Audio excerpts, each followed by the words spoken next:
All right, we're gonna try this again. Take two on this. All right, so welcome to the Cerebral Snack Talk. Girl MF Michael Fletcher, Anthony Florio. Oh boy, it's been a pretty crazy night. I think what it was that there was a little bit of an issue with my computer. Just did a quick little reset. Hopefully that does it. We'll rapid fire this a little more faster, just so that we can get everybody's out of here. I've had a long day, Black Friday. You already know how that goes. Uh, so um, we briefly did talk about FTR and Top Flight. Anthony, I believe you gave it 3.5 stars. I know I gave it about three on that. So then the next thing that we did have was Darby Allin versus Anthony Henry. Darby Allin won the match in 8 minutes and 9 seconds. So Anthony, why don't you give a quick thought on that, and just give me your thoughts on that match in particular? All right. Can you hear me? First off. Yes, loud and Okay. clear. Good, Good. perfect. All right. Match was fun for what it was, but it didn't really stand out. They mentioned some of the history between Allen and Henry on commentary, but didn't explain enough to let casual viewers know why these men hate each other. So I'll give it 2.5, 2 3/4. So let's continue. All right. Yeah, 2.5. I agree with that. I'm cool with that rating as well. We move on. Hikaru Shida had a match. She won her match in the minute 17. We're not going to talk much about that. Main event: Butcher Blade and Rush going up against three members of the Dark Order: John Silver, Alex Reynolds, and Preston Vance, number 10. Butcher Blade and Rush won the match in 10 minutes and won the match at 10 minutes and 7 minutes and 25 seconds. Um, I thought it was all right. I thought it was an okay main event. I don't think it was anything much about it, but Preston Vance showing his little disapproval towards the end of the match. Um, I don't know. This I think Dark Order is in deep trouble, man. I really do. I think they're gonna have to do something or else we might have a breakup possible. So it was what it was. Nothing more to add there. So Anthony, it's yours. 3 to 3.25 stars. The match itself was decent, but the storyline development at the end is what will really make it stand out. So I'll give it 3, 3 1/4. As a whole, the show was about a 6, 6.5 for me. Agreed. So I don't want to waste too much more time on this because we got some other things to get into. But let's get into what's coming up now. Friday Night SmackDown from the Amica Mutual Pavilion, and one of the rare times where we weren't there, believe it or not.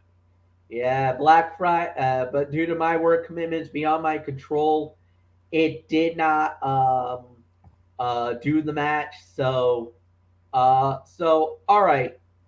So SmackDown does start a little late. Apologies to the fans because of the fact that, well, it was it was UCLA and Cal. yeah, UCLA and Cal game ran into overtime. No, not it didn't. It didn't go to overtime. It just went 10 minutes over because the game was so close and uh everything else. yeah. So But UCLA won.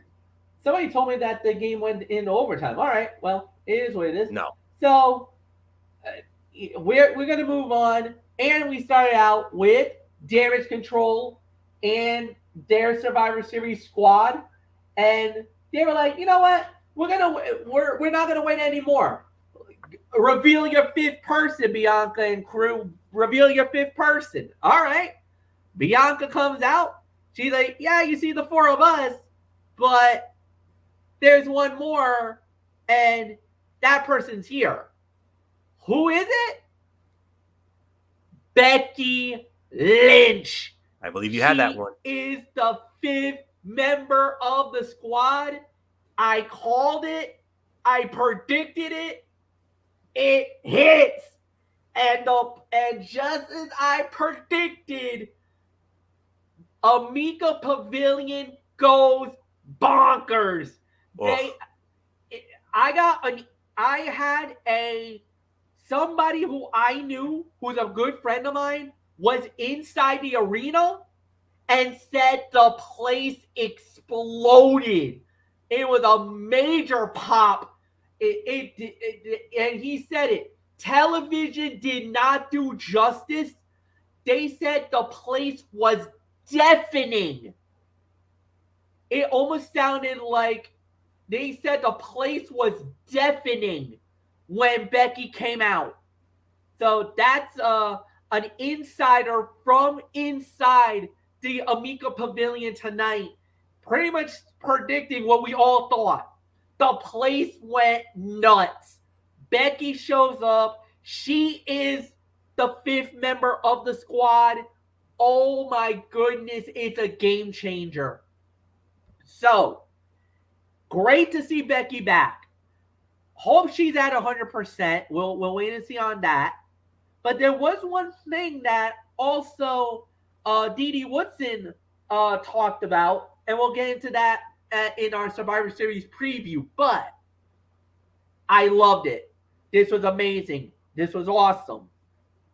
Becky coming out in Providence. Yet again, Providence, Rhode Island gets another moment with WWE.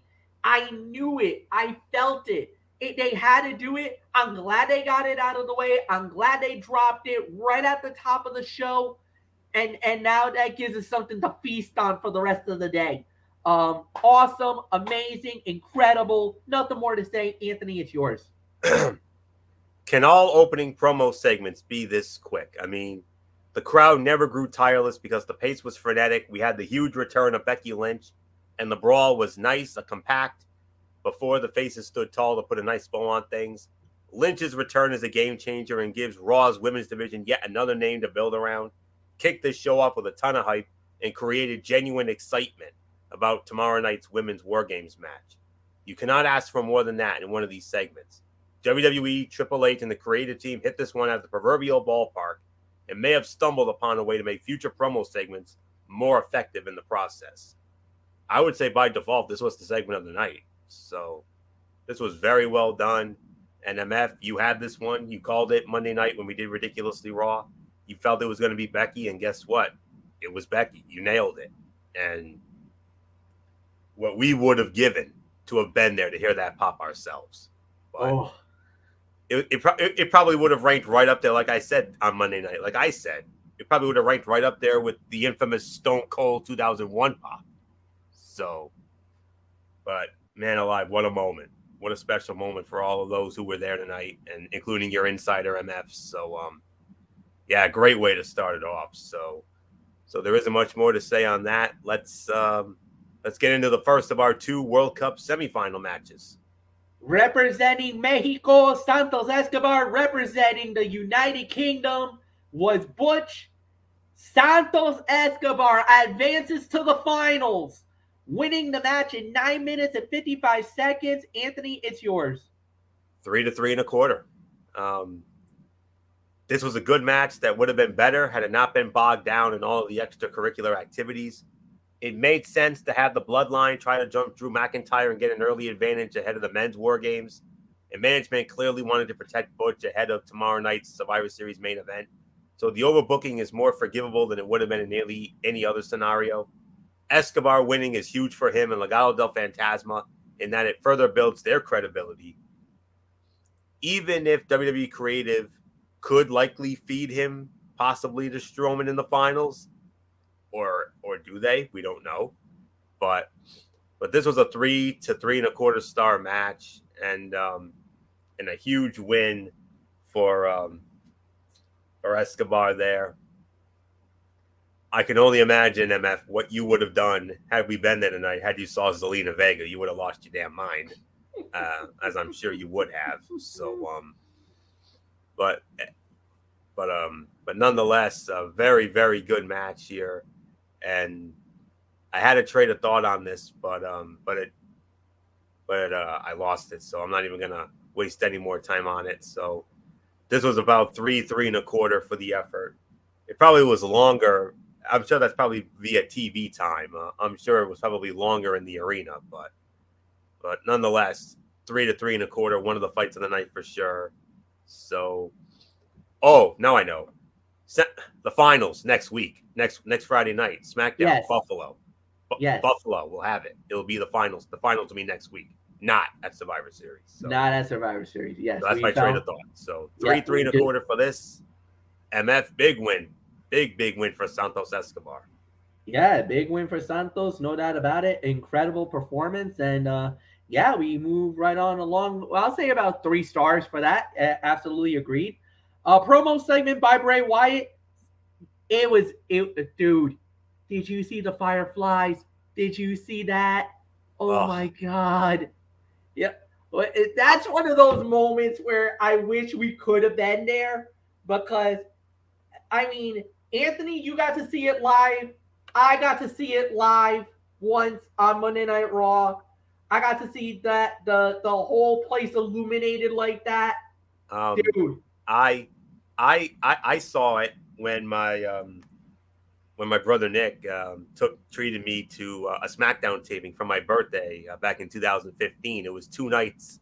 It was the first SmackDown after SummerSlam 2015, and me and my brother and 2 of his buddies, we went to that SmackDown taping, and that was the first time I got to experience the fireflies and all that. And that firefly entrance, regardless of whether it's the original Bray Wyatt, the Follow the Buzzards, or this Bray Wyatt now, regardless of which Wyatt you're getting, that entrance is a sight to see. It's a sight to behold. And yes, MF, that's another reason why I wish we could have been there tonight. But boy, howdy, we would have had a lot of fun with that. We would have been, all of us, you, me, Bullock, we would have been all over that if we had been there. And of course for me, my personal moment, it was the night of Monday Night Raw, and it was after the night that they had announced the general managers for their respective shows. Shane McMahon had announced Daniel Bryan. Stephanie McMahon, who was running Monday Night Raw, announced it was going to be Mick Foley.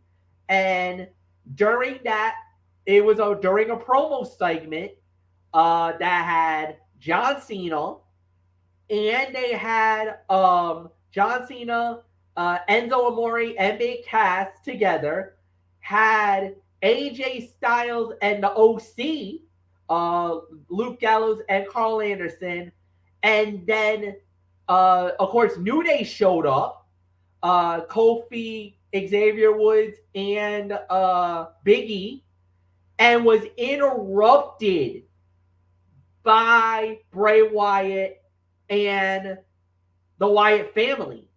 That was Luke Harper, Eric Rowan, and Bray Wyatt himself. And that was when, they came out, the Fireflies came out, and I was goosebumps on my arms. And I was marveling it with one of my close colleagues, because unfortunately Anthony and Michael Bullock could not be there. I went with another set of friends that night, and it was like a pinch me moment to see that illumination. And oh my goodness, what we would have given to be there tonight. That would have been, oh my God. But promo was good, like we said. But then after that, then we had the Viking Raiders, Eric and Ivar with Valhalla. They went up against Top Dollar and Ashanti the Adonis with B-Fab. This was just a regular tag team fight.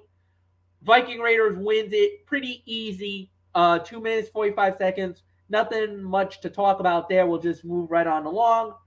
Then we do indeed go into the semifinal of the tournament, the other semifinal. This is from, I guess you could say, the U.S. bracket. It was Braun Strowman versus Ricochet. Ricochet goes to the finals, wins it. 3 minutes and 45 seconds. But I called it too, Anthony. The only way Braun could have lost this, Imperium got involved. Imperium was out at ringside. They didn't get involved at the end. They didn't get involved in in the pinfall, but crucifix pin by Ricochet. 1, 2, 3, he wins it. Oh my goodness, Triple H, you outsmarted us. We ripped you a week ago for thinking that you handed us or you tipped your hand on what the final or the winner of the tournament was going to be. Okay, Trips, we see you, bro. We apologize. You outsmarted us. You were 2 or 3 steps ahead of us and made us look pretty bad right now. So, Florio, I gotta get it. That's why he is the king of kings. That's why he is the game. He got us, bro. And we fell hook, line, and sinker. Swerve, bro. He pulled a Vince Russo, and Yep. oh man, this was less a match and more Triple H and company setting up 2 potential storylines: the unlikely alliance of Ricochet and Braun Strowman, and the latter's impending feud with the Reign General. That's not necessarily bad, but this marks the second match in this tournament that was decided by ample amounts of interference by outside influences. Imagine what it would have meant for Ricochet to catch Strowman with a surprise roll-up for the win without all that. Instead, he wins in a fluke manner while the focus remains on his opponent and the real Intercontinental Championship match fans want to see. With that said, Ricochet versus Escobar will be a Sheamus-approved banger. There is absolutely no doubt about that. So I could probably only give this 2 stars for the effort, but on MF, I mean, we talked about it last week. We're like, oh no, they gave it away. They gave it away because of the interaction of Strowman and Gunther. We're like, oh no, they gave it away. Swerve, bro, they got us. So, yep, it ain't gonna be Strowman and Gunther after all.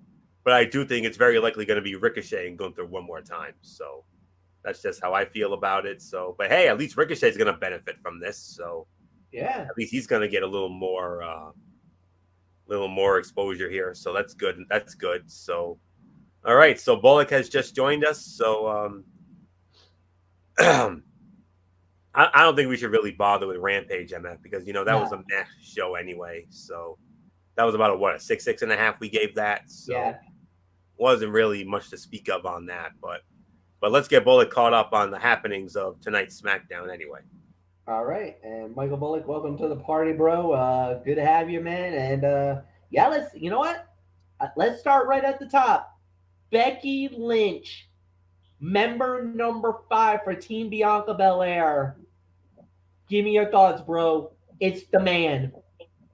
Oh yeah, I mean, the thing is, Fletch. I mean, we've been hearing the rumors going about of who was going to be that 5th person for Bianca's team, and we heard Becky, and the rumors were true. And all I can say is, Fletch, if we had been there tonight, oh my goodness, we would have felt the electricity, the excitement of Bianca or Becky Lynch being the 5th member of the team. Well, it's no surprise here, and let's not forget another thing, Fletch. Becky's got some unfinished business with Damage Control because they were the ones that put her on the shelf. So it only seems right that she would be the one to be on Bianca's team.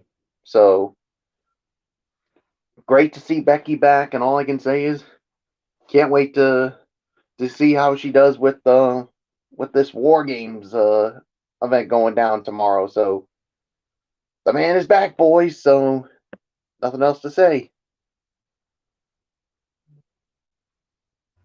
All right, and then we do indeed lead off with the first fight of the evening. That was Santos Escobar versus Butch. And Santos Escobar goes into the finals of the World Cup tournament as he wins in 9 minutes and 55 seconds.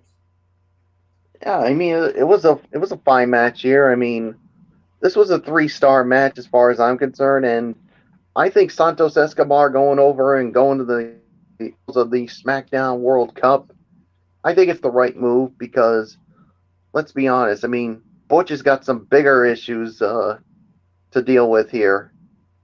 It's obvious, of course, with the men's War Games match that's going down tomorrow night.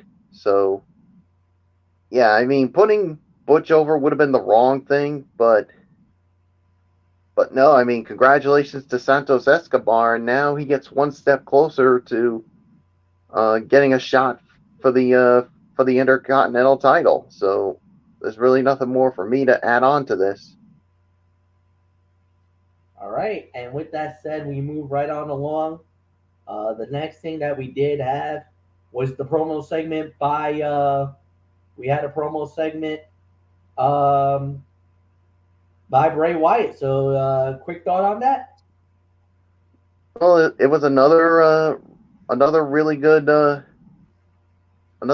promo by Bray Wyatt. But then again, what else would you expect from him? So, and it's obvious, of course, him and LA Knight continue to have some problems. So we'll wait and see what happens with all that.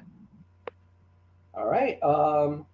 Viking Raiders versus Hit Row, but we're not going to talk about that one. We didn't even talk about it on this one. Well, and the one thing, I think this was the last thing we got on before you showed up. Let's talk about it. Ricochet advances to the finals, beating Braun Strowman 3 minutes and 45 seconds. No roar tonight, man, because your boy lost. Yeah, and the thing is, I mean, like we said last week, we were all in an uproar when we thought they were giving it away, but Triple H he swerved us. He gave us a curveball,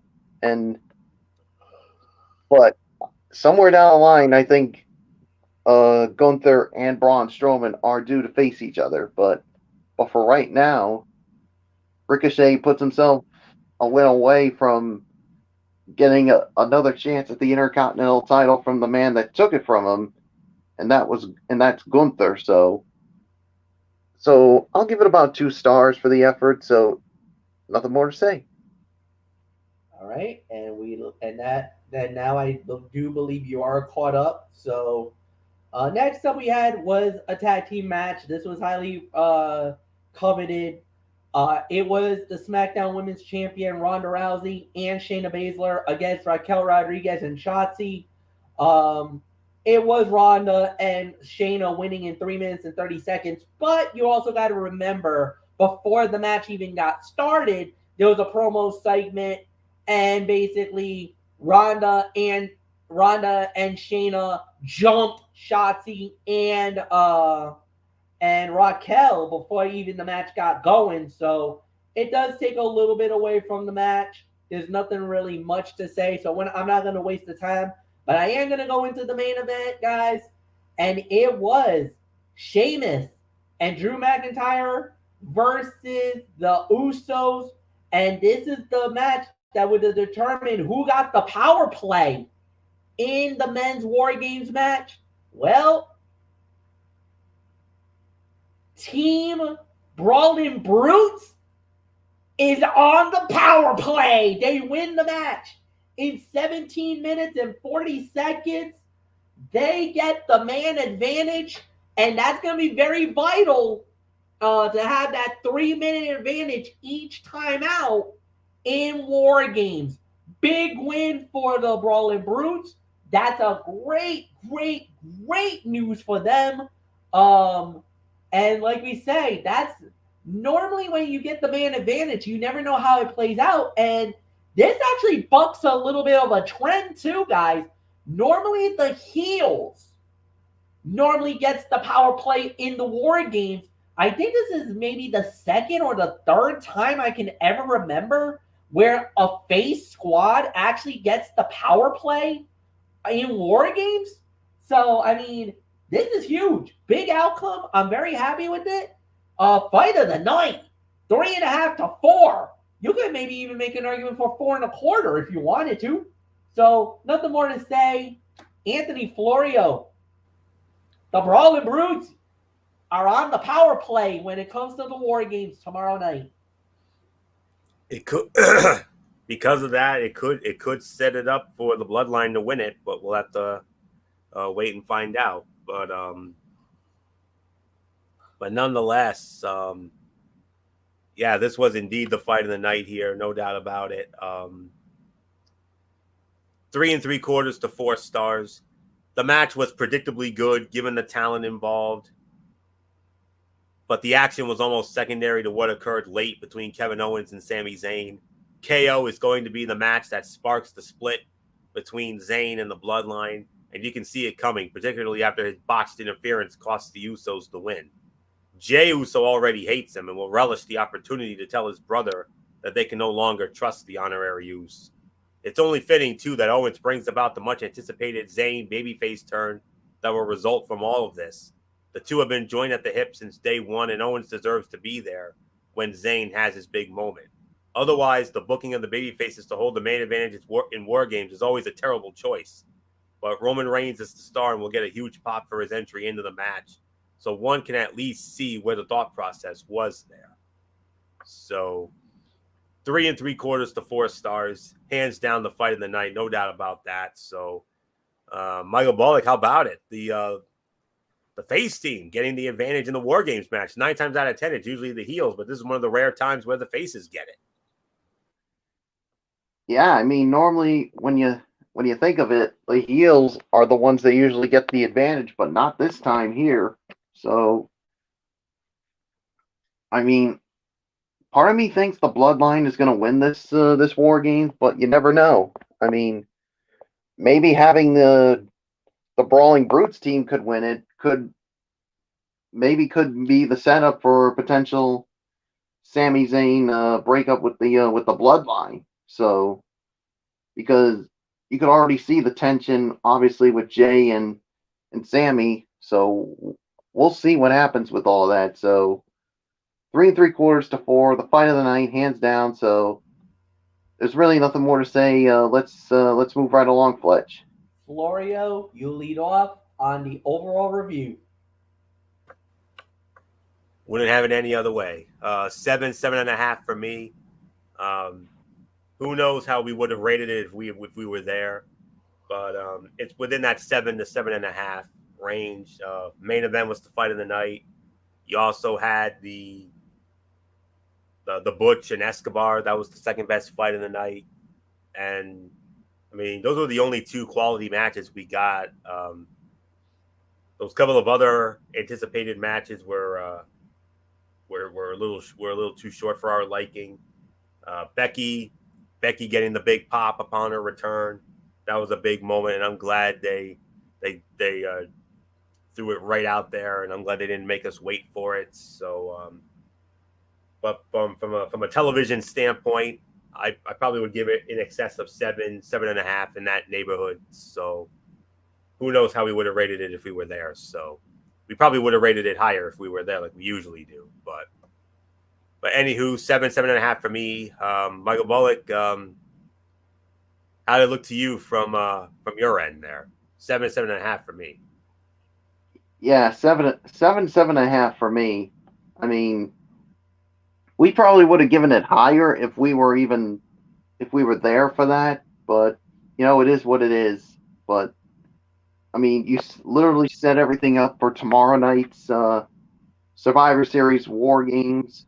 Can't wait for that. And there's one thing I did like also from this show tonight, and I don't know if you guys saw it, but the way Michael Cole was when he talked about, and we all heard about it yesterday, when what was it? Oh, when Dominic Mysterio and Rhea Ripley invaded the Mysterios' home and literally ruined the Thanksgiving when they attacked Rey Mysterio. I mean, because Michael Cole has known the Mysterios for a long time, especially Dominic, and just the emotion coming out of him was just absolutely spot on with that. So, and we even talked about it during in the messenger group that, and we all agree it's going to lead to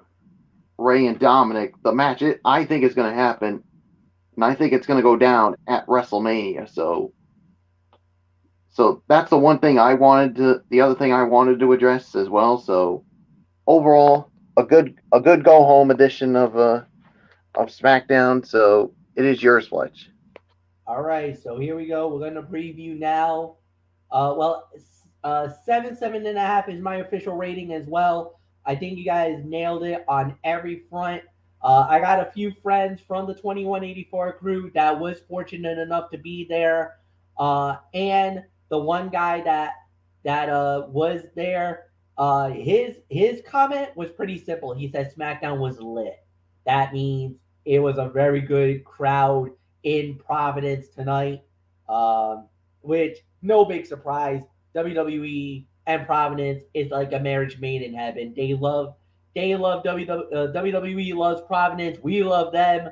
Every time they come down, it's always amazing. So nothing more to say. Let's dive right in. Survivor Series tomorrow night, from the TD Garden in Boston, Massachusetts.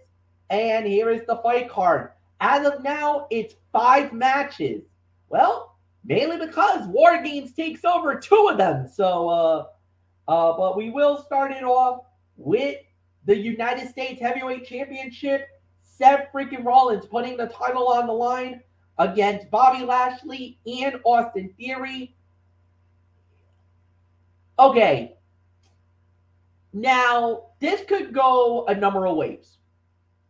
I don't think Bobby Lashley's winning the title. So I'm going to eliminate him now. Either A, Rollins retains, or B, Theory wins the title. I think this can go either way. I don't know. I'm going to go with Rollins to successfully defend, and I'll leave it at that. So, like I said, this could go a number of ways, but I do believe that Rollins will successfully defend. So, Anthony, it is yours. Yeah, you're absolutely right. It could go either way.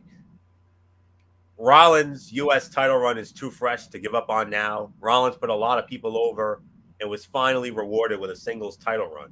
He can have a good match with just about anyone and has the fans behind him. Bobby Lashley, I believe, is on track for a trilogy match with Brock Lesnar. Austin Theory hasn't been built up in a way to justify winning the title here. Seth Rollins will retain in a fun match that benefits from the various styles involved, so I do agree.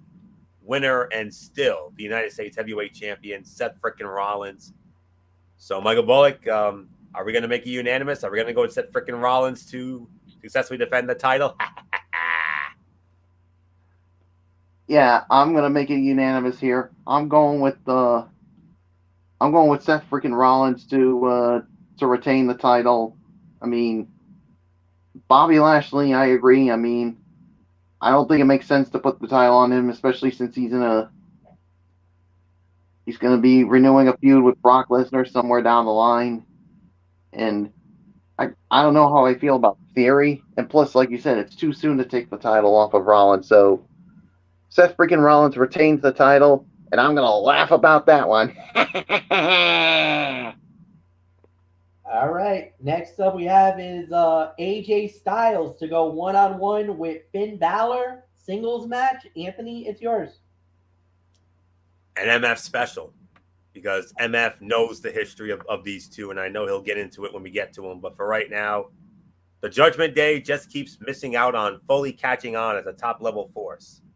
AJ Styles recently was joined by his old OC teammates and then added Mia Yim to the mix. It feels like a solid time to let Styles get a singles win and remain a presence at the top of the card, while Balor can continue spinning his wheels with a Judgment Day group that just isn't clicking. So I'm going to say AJ Styles wins this match because, Judgment Day usually doesn't tend to get pay-per-view wins that often. And even though Finn Balor did win that I Quit match, but the OC went over in Saudi Arabia, and I wouldn't be surprised if the Phenomenal One goes over here. But if Balor wins, hey, that would be big for them. But for right now, I got to go with the Phenomenal One. So not much more to say. Michael Bullock, again, a match that can go either way, but I don't know why, but I just got to lean with Styles here because the Judgment Day doesn't really tend to win pay-per-view matches often. Yeah, I mean, like you said, I mean, the Judgment Day hasn't won like any pay-per-view matches often, so but never know. They could surprise us, and we could get a victory from Balor here. But to Floria's point, until I see something from the Judgment Day that makes me say they're gonna win a pay-per-view match, I gotta go with the phenomenal AJ Styles here. But if Finn Balor wins, I would not be surprised. So there's really nothing more to say except, Fletch, are you going to make it unanimous, or are you lone wolfing it? I am not lone wolfing it. Nope. I'm sorry. I'm not doing it. It seems too good to be true here, but I am gonna go, and I'm actually gonna agree with you guys here. I also had the phenomenal AJ Styles winning it here. The only way that I think that they do win it is if you get the interference bug to go in, even though it's possible, but I'm not in a full commitment here. I do believe that it will be. I do believe when it's all said and done that it will be AJ winning it. So the last bit of thing that we got to do before we get to the big one is yeah. So the last thing we got to do is Ronda Rousey versus Shotzi for the SmackDown Women's Championship. Michael Bullock. I think this one's pretty academic though. Yeah, this is pretty easy for me to say here. I mean, as much as I really want to see Shotzi become the SmackDown Women's Champion, I just don't see it happening. Ronda's going to continue her dominance over the division here, so winner, and still the SmackDown Women's Champion, the rowdy one, Ronda Rousey. It's yours, Fletch. Agreed. I don't think there's really much of a prediction here. You could even call this the slam dunk of the night. The one that I think we all will agree that this will probably, out of all the matches tonight, or out of all of the matches, I should say, this is probably the one that's probably going to make the most logical sense, and it's probably the biggest slam dunk. So, winner and still champion Ronda Rousey. Anthony, it's yours. With all due respect to Shotzi, there is no logical reason Shotzi should win. She was not booked like a serious threat before becoming number one contender, and that hasn't changed. There is some juice to squeeze out of a villainous Rousey run and a reestablished alliance with Shayna Baszler. Rousey should win without much resistance, and then on to the next one. Winner and still SmackDown Women's Champion, Ronda Rousey. And with that, we only have 2 matches left. And MF, I'm going to set it up for you as only I can and as Mr. Regal always did. War Games! It is indeed. Allow me to explain the rules very quickly. So we're going to start it with the women's War Games match.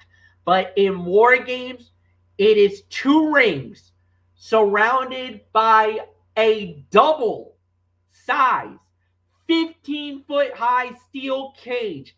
But the cage is 30 feet in length. It goes from one end to the other to encapsulate over 2 rings. There's a roof. There is no roof over the cage, which means if you climb up, all hell could break loose in that part. That's where the fun really begins. No disqualifications, no countouts.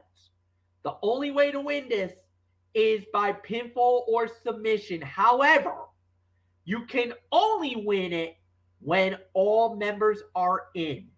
Now, we start the War Games match with 2 individuals already in the ring. The first period is 5 minutes long. After the 5-minute time limit has expired, because Team Damage Control won the match prior to this on Monday night, they will get to send their second member out, and they will have what we call the power play for 3 minutes. After the 3 minutes are up, the losing squad, Team Bianca Belair, gets to send their second member in, making it 2-on-2. They will interchange 3-minute intervals until all 10 women are in the War Games structure. From there, the match beyond begins. And at that point, anything goes. Pinfall or submission is the only way to win it. The head referee in the War Games match has final say on everything. With that said, here is the War Games participants representing Team Damage Control. It will be Bayley, Dakota Kai, Io Sky, Rhea Ripley, and Nikki Cross. And then, of course, on Team Bianca Belair, it will be Raw Women's Champion Bianca Belair with Alexa Bliss, Mia Yim, Asuka, and now, based off tonight's events, Becky Lynch as the 5th and final member. Now, going into it, I think we were thinking maybe Team Damage Control wins the War Games. Obviously, with the addition of Becky Lynch now in it, the pendulum goes completely over to the other side. I got Team Bianca Belair now winning War Games. And I do believe the only one that I do believe that could be the wild card in this would be Alexa Bliss, because of the fact that it looks like she is being a little more on the fence. It looks like she may be on the way out, maybe rejoining with Bray Wyatt and that faction, that family. Maybe she might be heading that way. If that's the case, that might be the only way that Team Damage Control wins it. But when you got Bianca and Becky together, that's the ultimate tag team. That's the ultimate 1-2 punch. There's no way that any Damage Control member is not going to stand a chance. When Bianca and Becky are both on their game, then you got Asuka and Mia. That's a strong call for. I don't think it's going to happen, guys. So for me, the winners is Team Bianca Belair. I believe they will win the War Games match. Anthony Florio, it is all yours. Agreed. It's Team Bianca. I mean, how can it not be? I mean, with after the revelation of tonight, it's hard to imagine Becky Lynch's return not tipping the scales. Everything booked in these spots should set up something else down the road, and Lynch's return would help to shift Damage Control's attention away from an endless feud with Bianca Belair. Of course, someone eventually has to take the Raw Women's title off of Belair, and Bayley felt like the best option. But dragging that out more feels pointless after they've had so many matches lately. But I do agree, the winners of the Women's War Games match, Team Bianca Belair. And I wouldn't be surprised if Becky ends up being the one to score the winning fall. I wouldn't. So I'm going with Team Bianca Belair. Michael Bullock, once again, are we going to make it unanimous here? Yeah, I'm going to make it unanimous and go with Team Bianca Belair to win the Women's War Games. I mean, going into this, I'm with you. I would have gone with Team Damage Control, but with the revelation and the addition of the man Becky Lynch on the team, and this is their first match back since the summer, there is no way on earth they lose this one. No way. So I'm going to make it unanimous. Winner, and still the winner of this match will be Team Bianca Belair. So with that being said, Fletch, let's move on to the last War Games match. The second War Games match is the men's War Games match, and it's Team Brawling Brutes versus the Bloodline.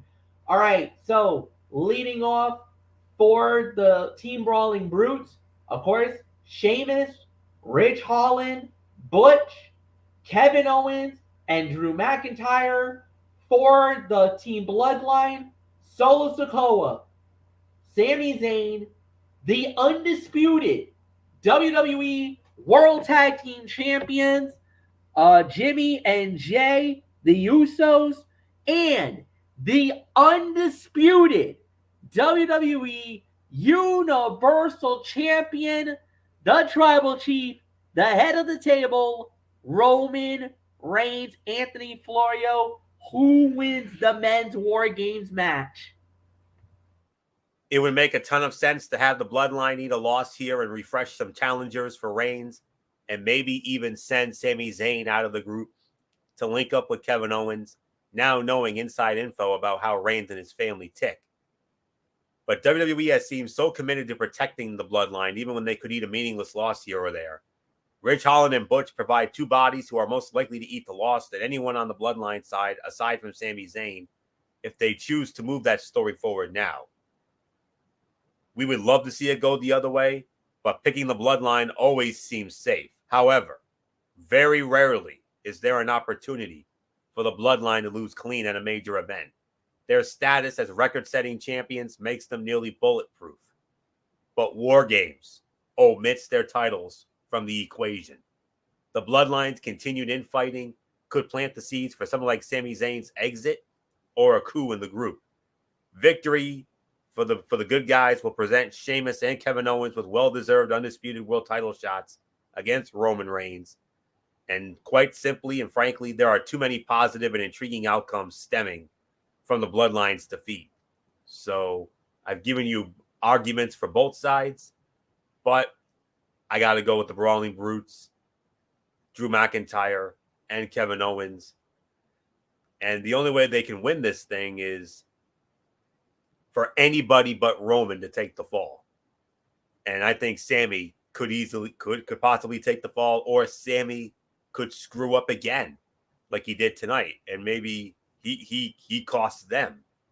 And then he gets taken out, and then the Brutes and McIntyre and Owens pick up the win. But I think this could be where the Sami story finally reaches its head, or maybe Sami intentionally screws them over. You never know. But for right now, it's going to be the Brawling Brutes, Drew McIntyre and Kevin Owens.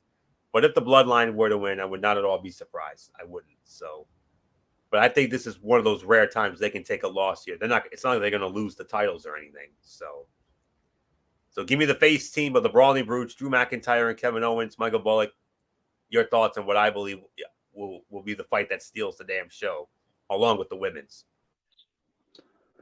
Yeah, I'm with you for it. I'm going to go with the Brawling Brutes, Drew McIntyre and Kevin Owens to win the men's War Games, and I think Sami Zayn is going to be the main reason why they win, because he's either going to take the fall or he's going to intentionally screw up where somebody else is going to take the fall.